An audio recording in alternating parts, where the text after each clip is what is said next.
Well, hey, everybody, welcome to Pop Council Podcast. This is a show where we cover everything in pop culture. And today we'll be discussing the latest episode of WandaVision. Henry Cavill will not be joining the Shazam sequel. And of course, our favorite Super Bowl spots and so much more. Stay tuned. So you guys, welcome to Pop Council. We are your Pop Council. I'm Wendy Lee Szany, and I am here with my friend, Jami Philbrick. I was trying to point. Oh, wait, I did it. There. I think you got it. Yeah. Yay. How you doing, Wendy? I am doing great. Had a good weekend. How are you? I'm doing good. I'm just feeling for the Super Bowl yesterday, and I'm a Boston boy, so Tom Brady was happy to see that. So, yeah, it was, just getting back into the swing of things. Nice. Well, there you go. So everyone who is watching, welcome to the show. If you are unfamiliar, you are watching the Pop Council, and each week on the show, we'll be discussing topics in geekdom, in fandom, so anything from Disney, Marvel, DC, Star Wars, Lord of the Rings, theme parks, and everything in between. And we, of course, are just one of the shows that the Hollywood Critics Association will be launching this year. So make sure you hit that subscribe button, like this video, and of course, tune into Pop Council every Monday at 11 a.m. PT. So let's dive into our first topic here, Jami, because we've got so much to talk about this episode. I don't want to waste any time to jump in. And prior to us jumping into this, because we are talking about WandaVision, I just do want to give a disclaimer and a spoiler warning that we will be diving into spoilers, some of the moments that were revealed in the show. So if you're not caught up with WandaVision, perhaps put up on mute and I'll go like this when we're done talking about it. So it is safe for you to come back. Otherwise, if you already watched the latest episode, if you don't care about spoilers, then of course, stay tuned right here because we're about to jump into it. Jami, your thoughts on WandaVision. We have, of course, a fantastic episode, but the big reveal at the end of the episode is Wanda gets an unexpected visitor. She opens the door and we see Pietro, her brother, but it is not Pietro, the Aaron Taylor Johnson. It is Pietro, played by Evan Peters. What went through your mind when you saw that reveal? Yeah, it was pretty crazy. I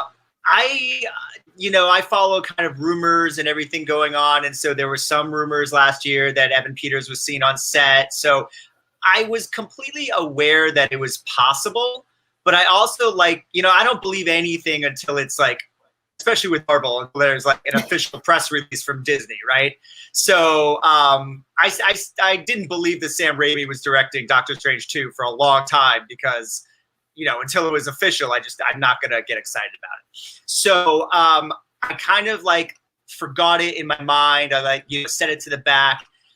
I don't think I really thought they would pull it off. It's a big move for Marvel to do this. Obviously they can now, bringing in the different Fox characters, it's all under the same Disney umbrella now. So that works for them. As far as the story of WandaVision goes, they had to introduce a Pietro, right?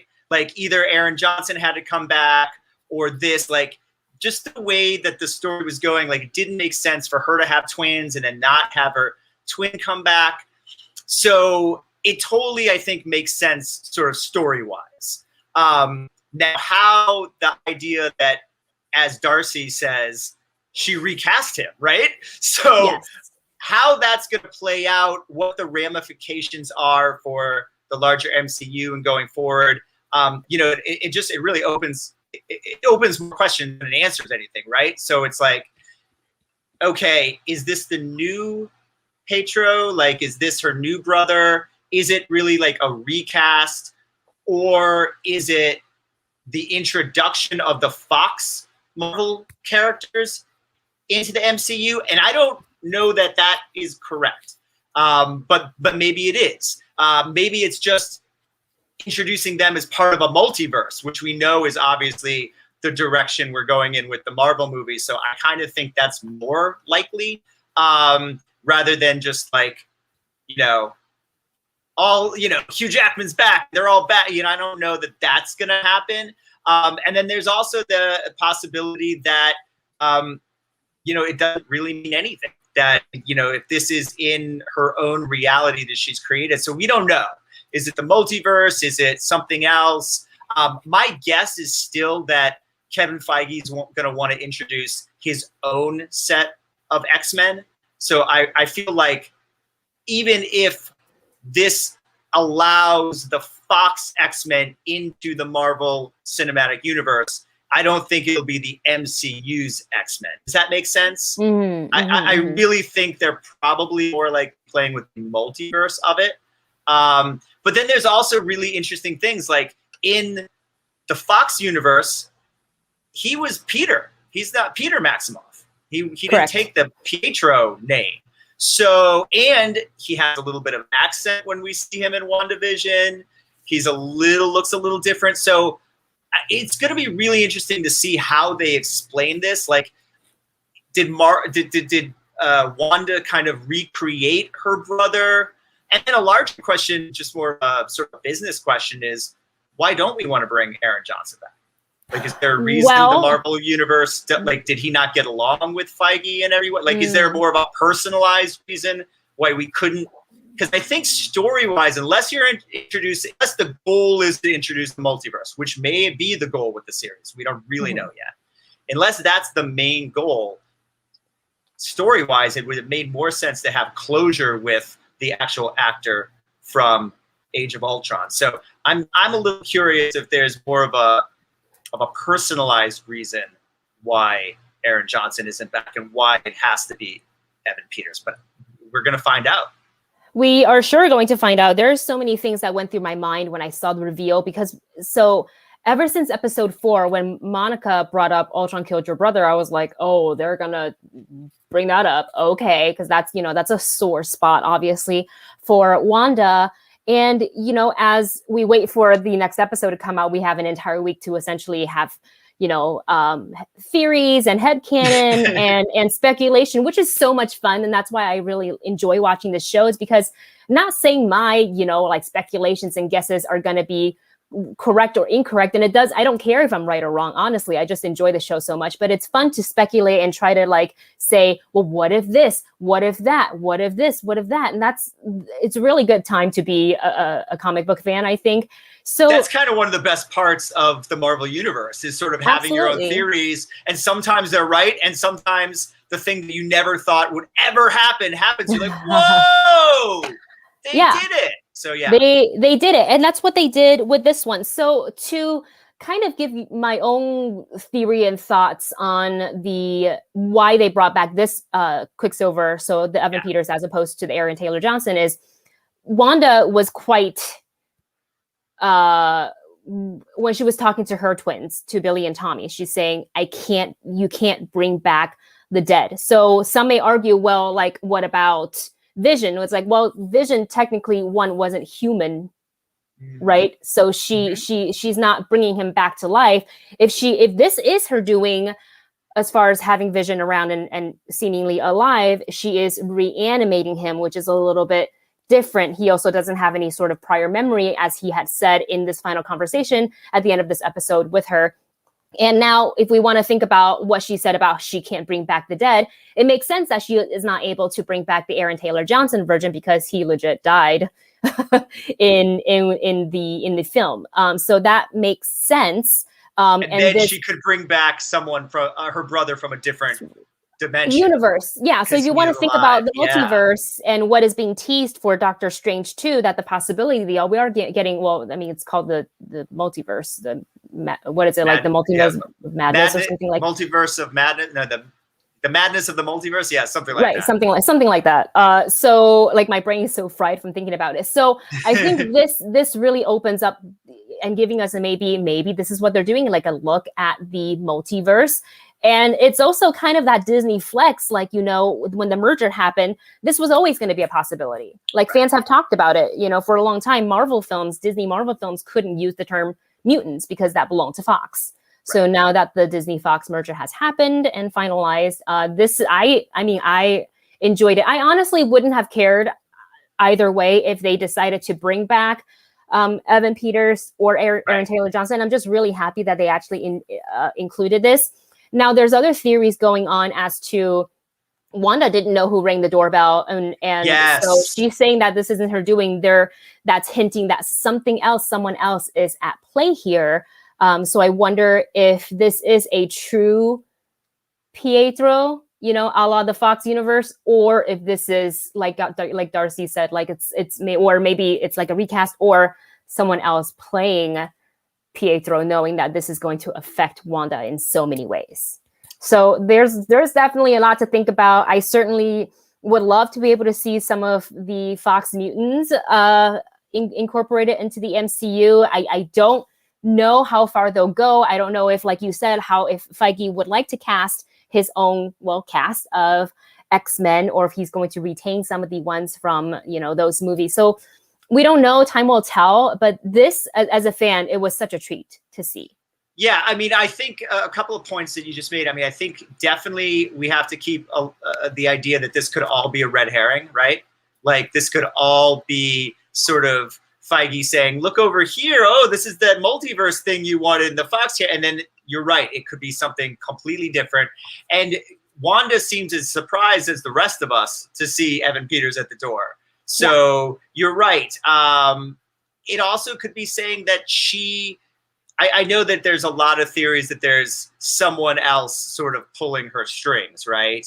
But what if her power has become so, immense that she can't even control it? And maybe she really is the source and she doesn't even know what she's doing. Like, it does seem that she's, in charge of certain things, but then, with a surprise like that, and certainly Vision becoming more aware of what's happening, if she really was controlling this whole world, she probably wouldn't allow him to even have these thoughts that he's having. So I don't know how much control she has over everything. We'll see. And not to toot my own horn, but as we're talking about, rumors and sort of theories, I was right last week when I said that Vision was that he was back because she reanimated his corpse. Oh, that was revealed this week.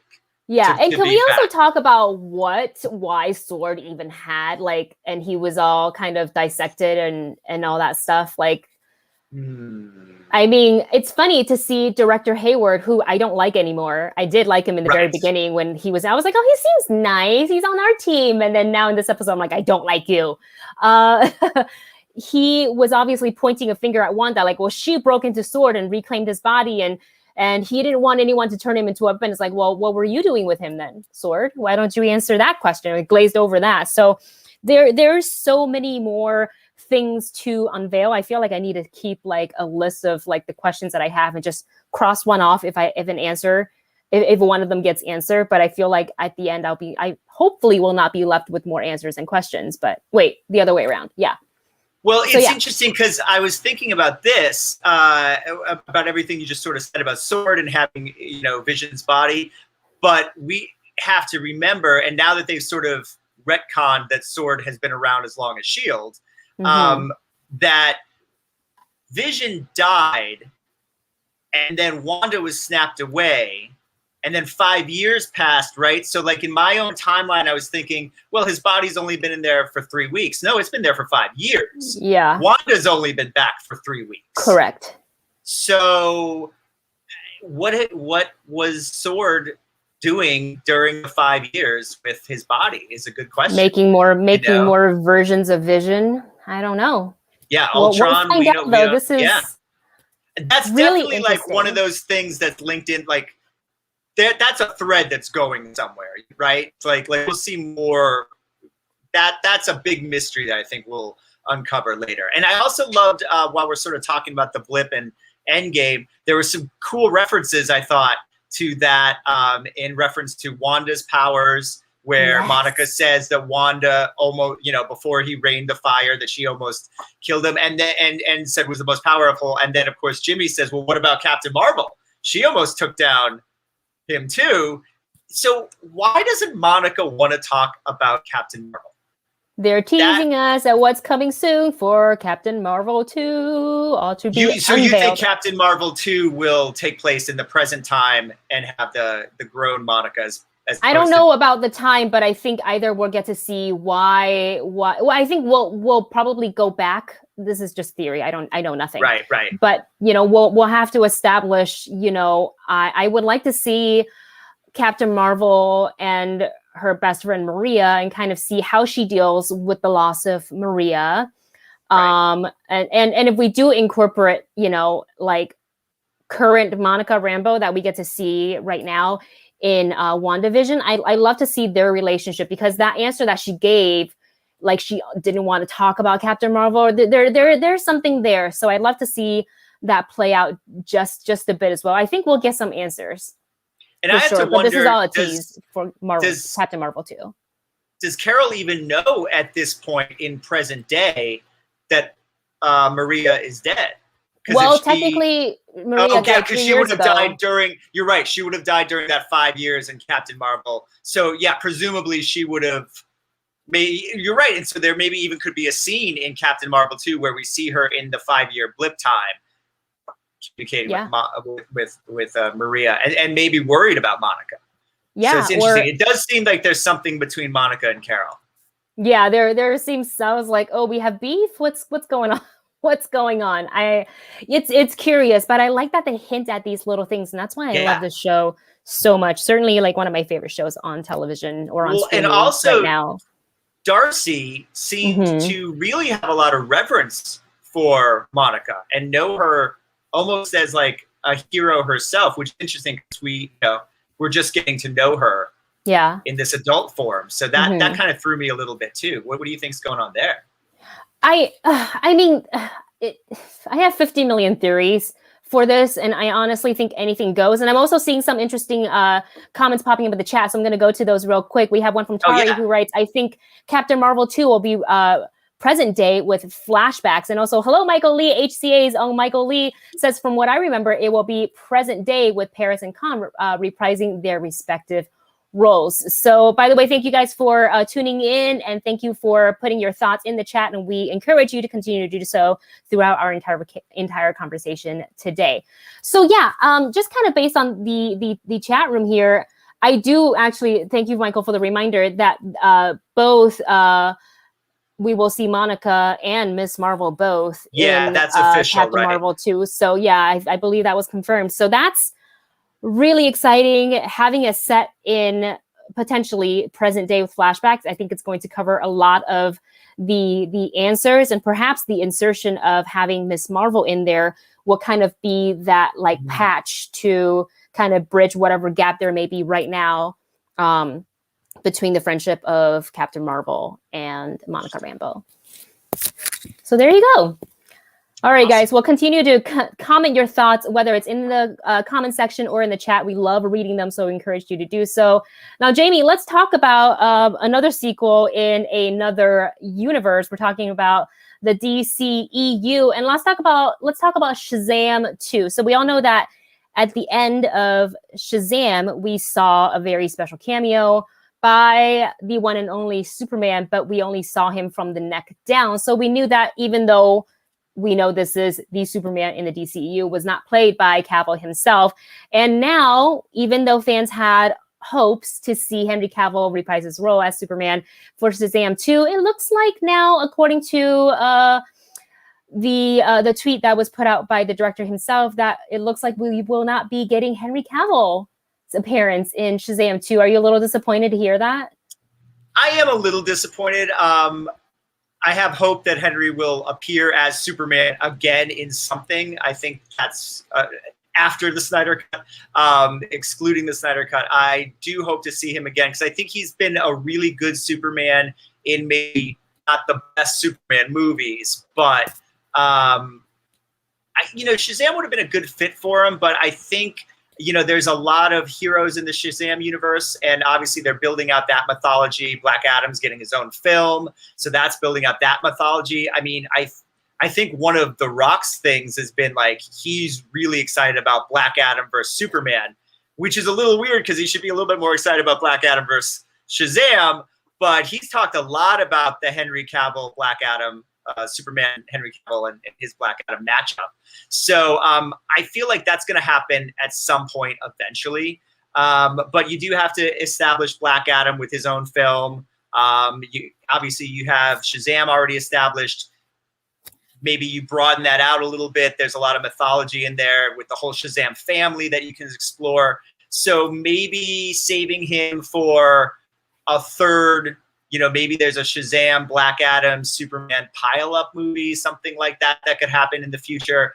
I don't know. I mean, we'll see. It also could be one of those things where sort of a rumor got leaked and now the director's quelling that rumor, but it's still happening. We don't know. So I don't know. I definitely do not think we've seen, excluding Snyder Cut, don't think we've seen the last of Henry Cavill as Superman. I think we'll see him again in something. Maybe it won't be Shazam 2, but we're going to see him wear that uniform again.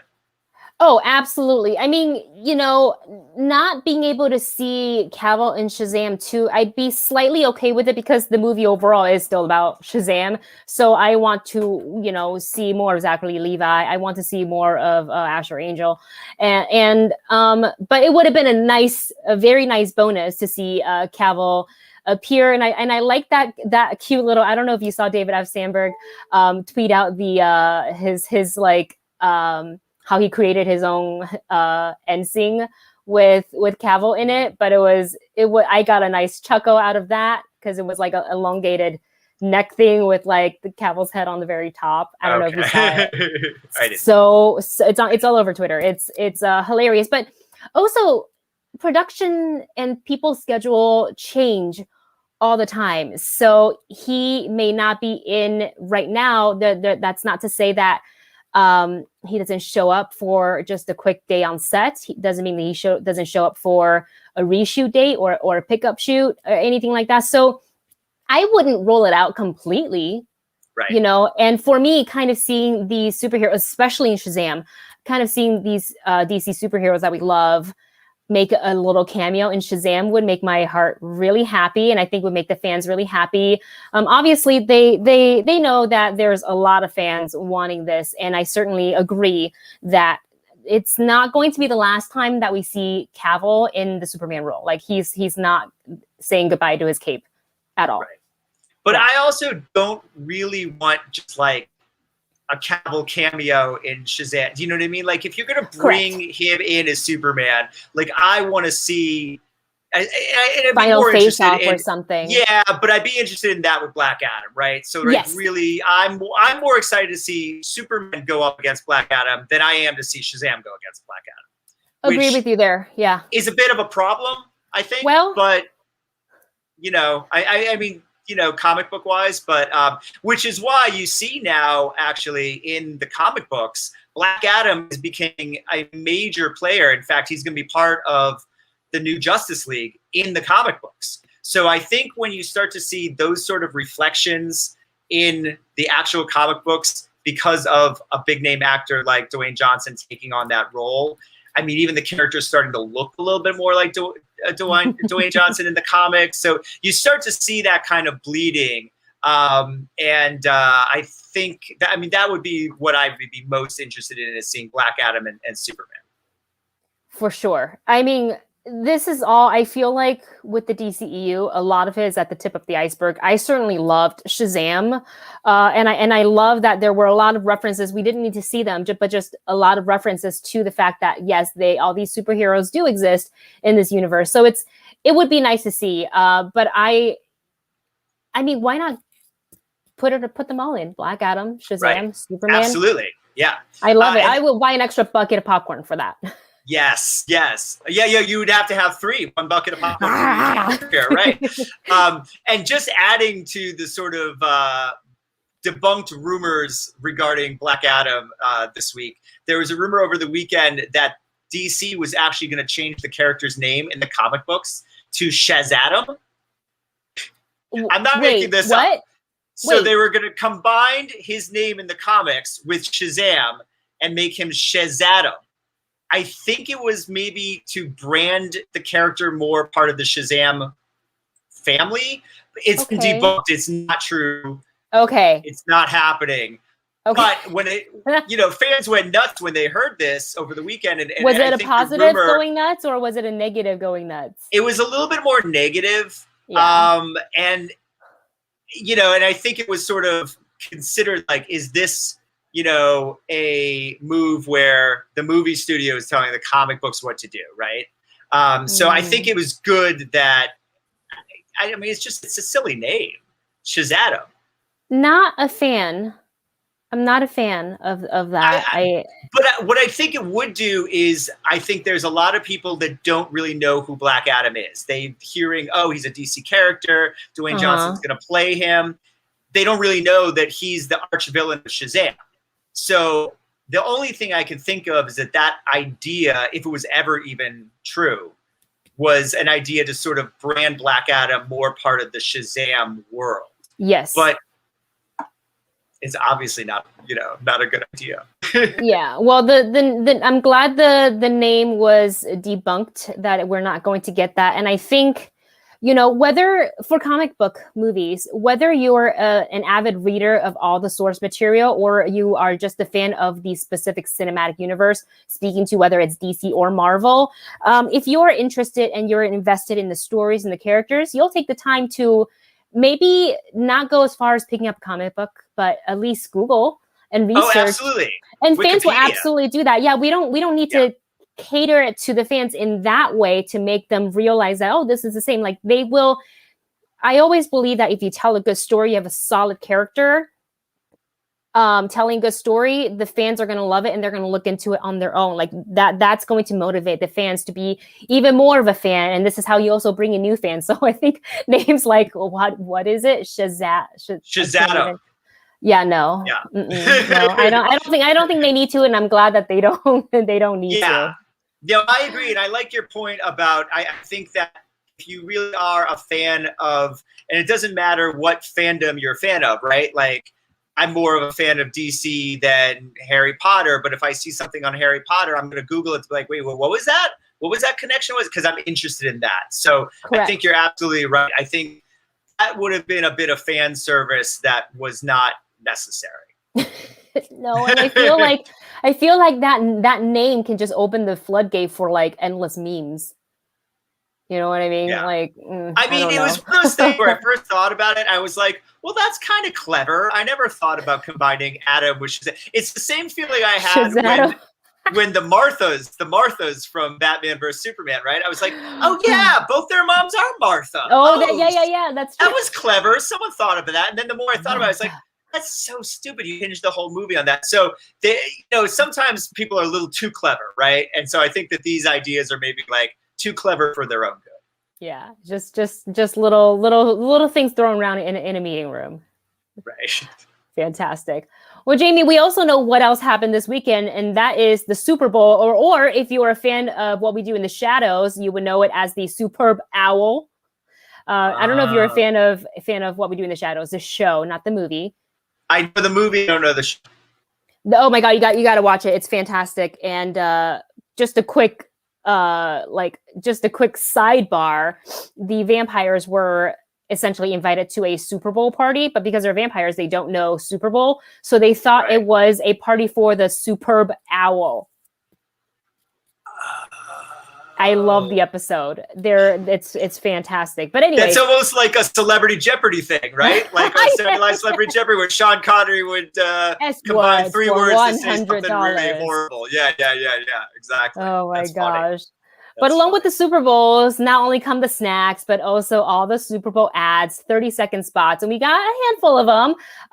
We have, new teases, trailers, if you will, for Fast and Furious 9, for Nobody, for Old, Raya and the Last Dragon, and of course,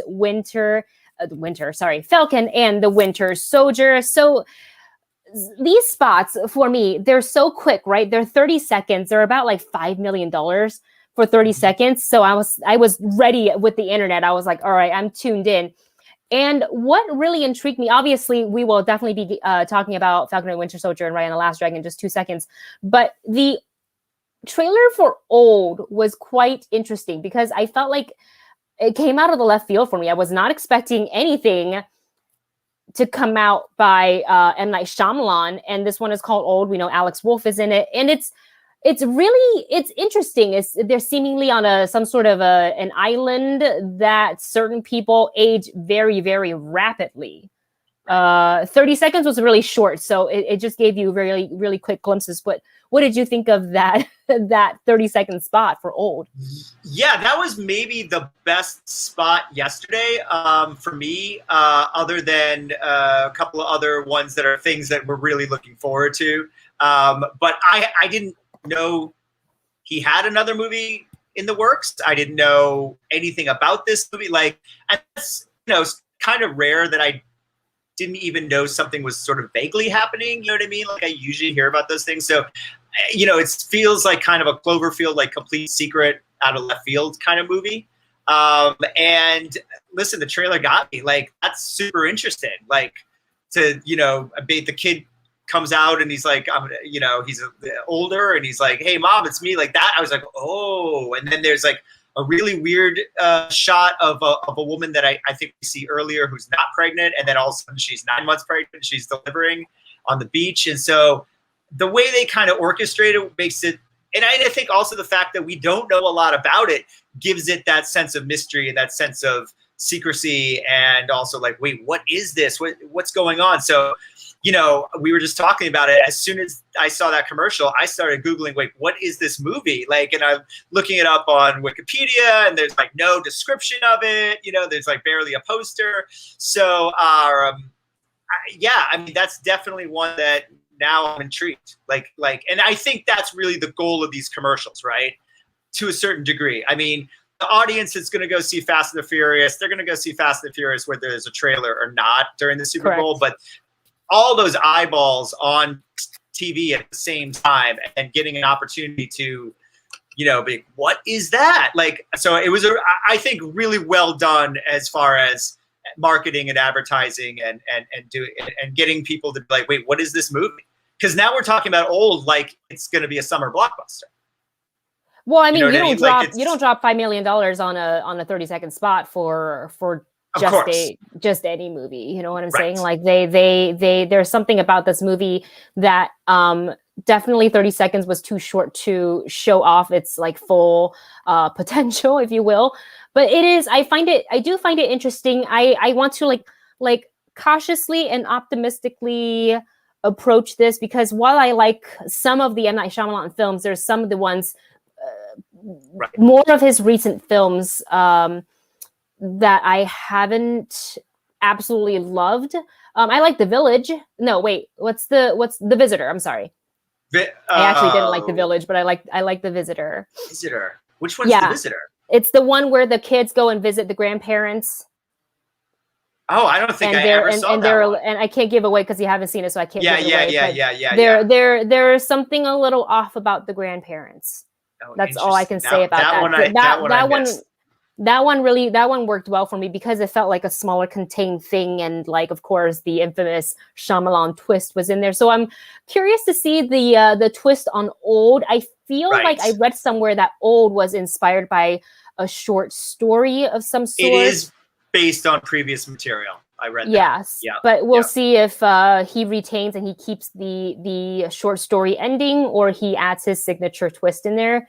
That will be, I find M. Night to be a little hit or miss with me. You know what I mean? Like there might be, for every Sixth Sense or Unbreakable, then you have, something that doesn't quite work, right? I loved Glass up until like the last 10 minutes, 15 minutes. Yeah. So, he can be hit or miss. So it'll be interesting to see. We already have some fan theories in the chat about Old. Swing Kid 1981 writes, the family all died on their way to the island. Now they're living their lives that they never got to live. And also at the same time aging rapidly. That's interesting, right? I mean, look, you don't discount anything. You never know. You never know with M. Night. You're right. Yeah. And you guys, as we're talking about the Super Bowl ads, go ahead and comment, whether in the chat or in the comment section below, your favorite Super Bowl. I almost said Super Bowl. What did I do to myself? Super Bowl ad. Comment that below and let us know why you enjoyed a specific one. I felt like for Fast 9, and I know you said it's Fast and Furious 9, and there's a huge fan base, of course, for the Fast and Furious franchise. So even if they didn't do a 30-second spot, I would have gone and saw the movie anyway. Right. But I actually, this spot didn't grab me because it was such a lot of quick flashes. Just the end when the car was being pulled through that building. I was like, oh, that's really, really cool. but I felt like it went by so fast that I wasn't able to really absorb anything, except for the fact that we know Han is back, and also how. Right. You know, they need, if they don't explain that, I'm gonna, I don't know, throw my popcorn. Well, you know, it's interesting. Scott Mendelson, our friend, mentioned this in an article I read yesterday, or maybe it was a tweet or something he did, but it's the first film to feature a Super Bowl ad in 2 different Super Bowls.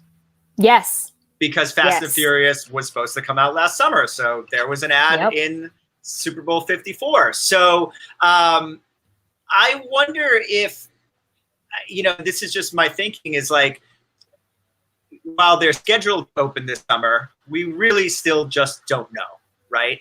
Yeah. And they've been essentially marketing this film for over a year now. So I wonder if they maybe held back a little bit for this trailer, for the Super Bowl commercial, because we just don't know. You know what I mean? It would be different if we knew it was coming in June, but we don't really know yet. So I wonder if they're being a little, you know what I mean, fast and loose with that until they really know, and then they can start kind of marketing, oh, Han is back, and John Cena's the mysterious Toretto brother, and you know, and Brewster's back, right? Jordana Brewster's back, and so I mean, there's a lot. I think we only see her for like a split-second shot in yesterday's trailer. Quick cameo. Quick cameo in the 30-second spot. Yeah. So I wonder how much is them just sort of protecting what they have until they really know that they can go for it. In the advertisement. Yeah. You know, now that you've said that, it definitely makes sense. Like, they gave us a spectacular 30-second spot last year, and I really enjoyed that. So I feel like this is kind of serving as a reminder, like, by the way, we know you're looking for it. We also are looking forward to showing you guys this, hopefully on the big screen. So, like, don't forget about us. It seemed like they were hedging their bets. Yeah, I mean, this is the franchise is so big. There's so many fans that, like, I feel like if you put out just even a poster for and a release date, people are going to line up and buy tickets. You know what I mean? Absolutely. It's a beloved franchise. I mean, the fandom is worldwide, is ridiculous. Like, I loved Fast 8. Totally right. I had so much fun watching Fast 8. Yeah, I did. I was hollering at the theater. I was sitting next to a couple of other, one other, I think, HCA member, and just yucking it up. Like, I ate it up. That movie was I love all the fasts.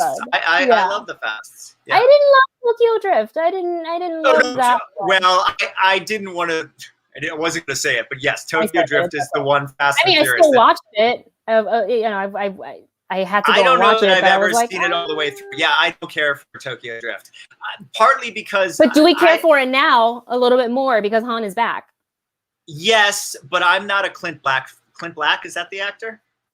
Who's the lead? That kid, Clint something. He was on an NCIS for a while. I don't like that actor at all. So you know, I could never get behind that movie.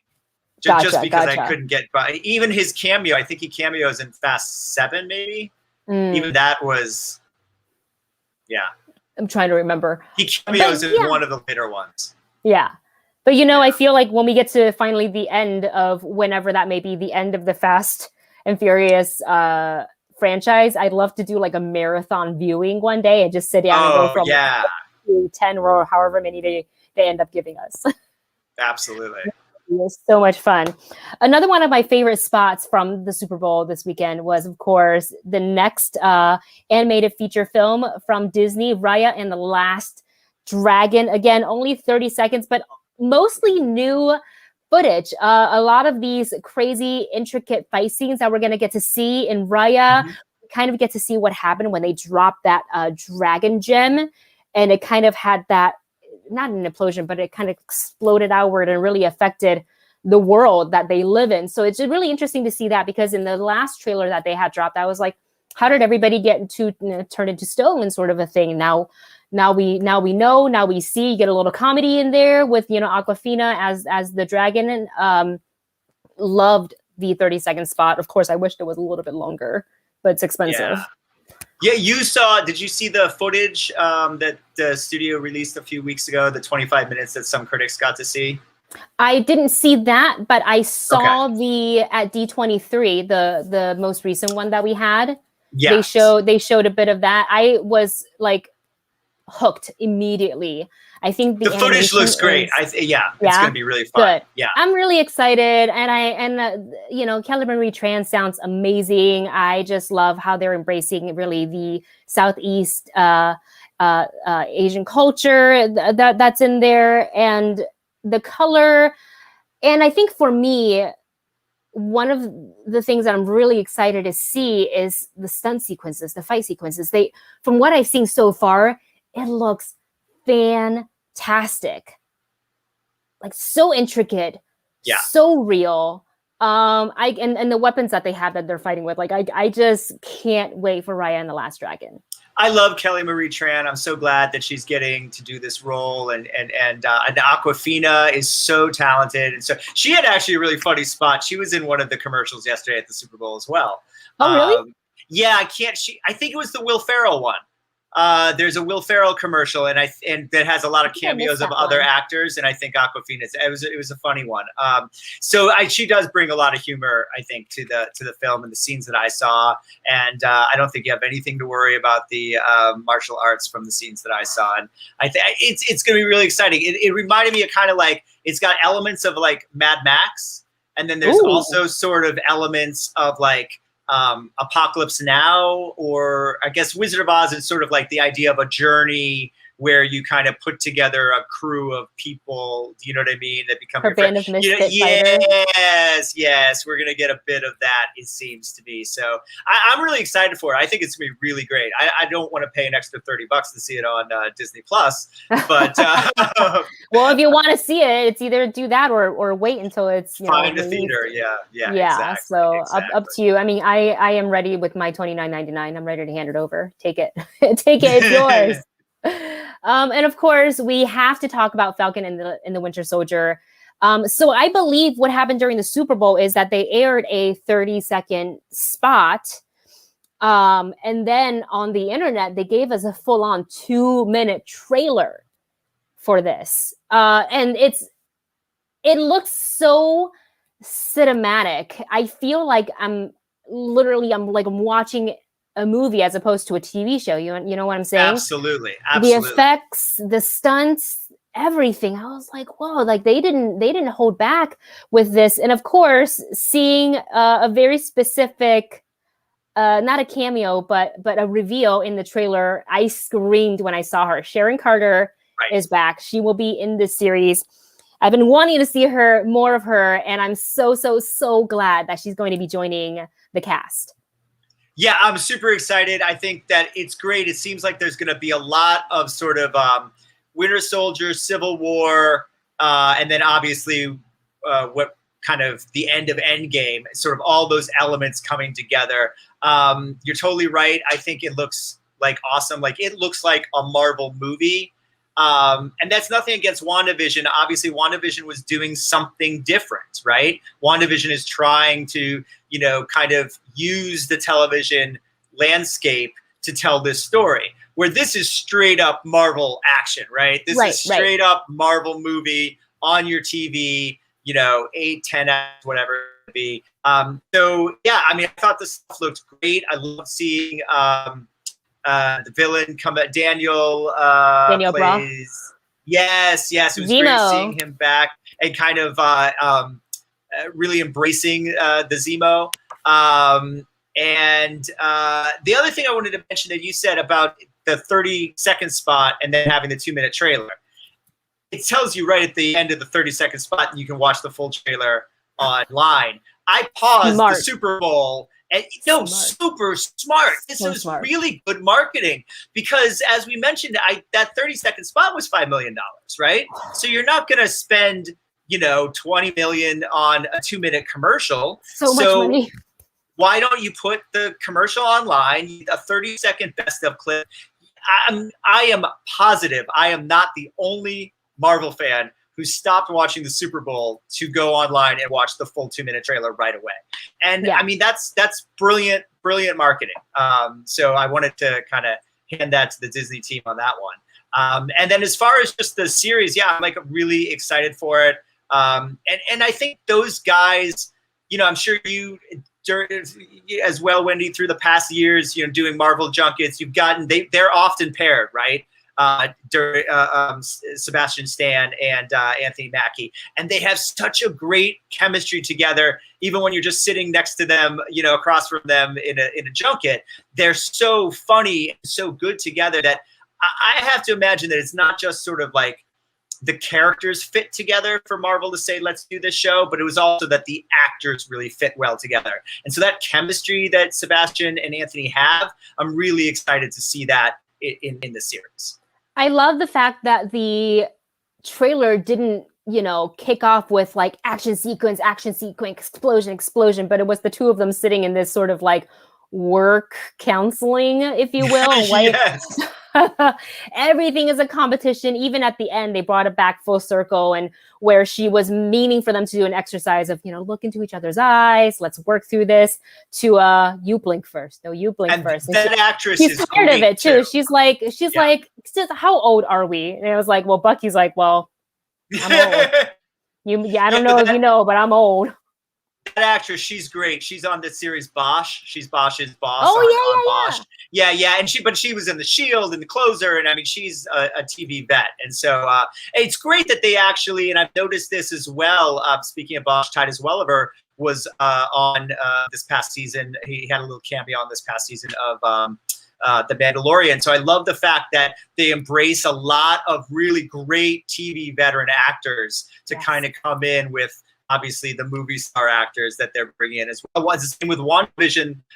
His boss's wife is the mom from the 70s show. Yeah. I mean, just another great actress. Deborah Jo something. Yeah. Great actress. So that's really fun that they're bringing those in as well to really round out, I think, these shows. Yeah, I mean, I was already excited for Falcon and the Winter Soldier, but to know that Sharon Carter, played by Emily Van Camp, is coming back really has me excited. We, of course, also got a really quick glimpse of it's like the new Captain America. I believe Wyatt Russell is the actor agent playing. Yeah, U.S. agent. Yeah, John US Walker. Agent. I think. Yeah. So really excited to see that. But of course, that is not the only other appearance we're going to get. It looks like War Machine will also make an appearance in the series. So we'll have Don Cheadle joining the cast as well. What does this mean for the MCU? Like, everything is kind of coming in together, and I wonder what kind of role War Machine is going to play in the TV show, and will he kind of be serving as the person who guides the two of them? Because he, I don't know. That's going to be interesting. Just as far as like, I think Marvel's really like, they're a bleed, right? Like, there's no difference between a Marvel. I think this is what they're setting up, is there's not going to be a difference between a Marvel movie and a Marvel TV show. It's all the Marvel experience, right? And so, I mean, bringing back Don Cheadle obviously is great, one of the great actors of all time. So it's great, and he's great in this part. And it's interesting because he's really part of the Tony Stark part of the Marvel universe, right? He's really part of Team Iron Man. And of course, these guys are from Team Captain America. So now that Cap is 100 years old and Tony is no longer, it's interesting that these guys are kind of, you know what I mean? Like, there was sort of an open space there. And he's also military. Yes. They're both, I believe, former military. Bucky's military history is many centuries ago, or a century ago, but many decades ago. But so I think it's a good fit. Now, how much is he going to be in the show? My guess is, an episode or two, maybe. I think it's going to be bigger than a cameo. Absolutely. But I would say more in lines to me what we're seeing with Jimmy and Darcy. Is what you can expect from Sharon and his role and War Machine's role in this. But I mean, I think it's very exciting. I think it's, and isn't there? Was there a War Machine series being plotted for Disney Plus? Was that one of Feige's announcements? Iron, yes. Iron. So the Armored Wars. I think it's an adaptation of the Armored Wars, right? Yes. Yeah. So I don't know if he's in it. or not, but it sounds like that's something he should be a part of. Yeah, I think it was announced when it was announced they were doing Armor Wars. I think they said that the War Machine would be part of it. So I'm wondering if maybe this is a little bit of a backdoor pilot, if we're going to see a little bit of that, dropped in as well. So we'll see. Oh, actually, I think the show is focused on Rhodey. It is. Okay. So it'll be interesting to see if there's anything his appearance in this that would lend itself to that next series. Yeah, Ironheart would also be in the Armor Wars as well. So that's man, look at all this goodness. Oh my gosh, I'm so excited. And I also feel every time I watch a Disney, like for example, right now we're watching WandaVision, like I'm just tired afterwards because my brain stopped processing. So I'm really looking forward to all the shows that they have coming up. Do you stop and rewind? Not during the first watch? No, I do. I can't because I'm caught up in the I'm caught up in the moment. So I'm just like a train. I'm just like, let's go. And then after my brain has had some time to process, and then I'm going to go, all right, let's go ahead and sit down and give it a closer watch, captions on. Let's see if I missed anything. Right. That kind of a deal. If I see like a really geeky moment or something I really love, like I'll rewind it 2 or 3 times while I'm watching it just to catch that again. Yeah. You know what I mean? Like I actually did that when they showed the videotape of her breaking into Steel Vision's body. I was like, wait, what? So I rewound a couple times so I could capture. Yeah, they purposely made it all blurry and stuff. Like yes, they did. So you could be get close up to your TV screen. You're like, oh, what is that? Yeah, exactly. Yeah, it's so great. A fantastic weekend filled with lots of new footage of all the upcoming, whether it's a TV show such as The Falcon and the Winter Soldier or various movies. We're glad to have them. We're excited that we were able to talk about them. And we want to, of course, thank all of you for hanging out with us today on the Pop Council. We had so much fun talking all of this and so much more. And of course, Jami, thank you so much for your time. For everybody who wants to continue the conversation with you outside of the show, where can they find you on social media? Great. I'm at Philbrick on Twitter, Instagram, and you can find me, Jami Philbrick, on Facebook. Fantastic. And for me, you can find me all over social media, Twitter, Instagram, all that stuff. At Wendy Lee Szany is just my name. And of course, you guys, be sure to stay tuned. Make sure you're subscribed to this channel because this week we have coming up The Horrifically Horrifying is launching this Wednesday at 11 a.m. hosted by Heather Wixon and Kevin Taft. And of course, we have What to Stream is going to debut this Thursday, of course, again at 11 a.m. hosted by Morgan Rojas. And don't forget to come back on Friday to catch What's Trending in Hollywood at 11 a.m. That's hosted by the one and only Scott Menzel. And of course, you can follow the Hollywood Critics Association everywhere at HCA Critics. And you guys, that's it for this show. Until next time, stay nerdy.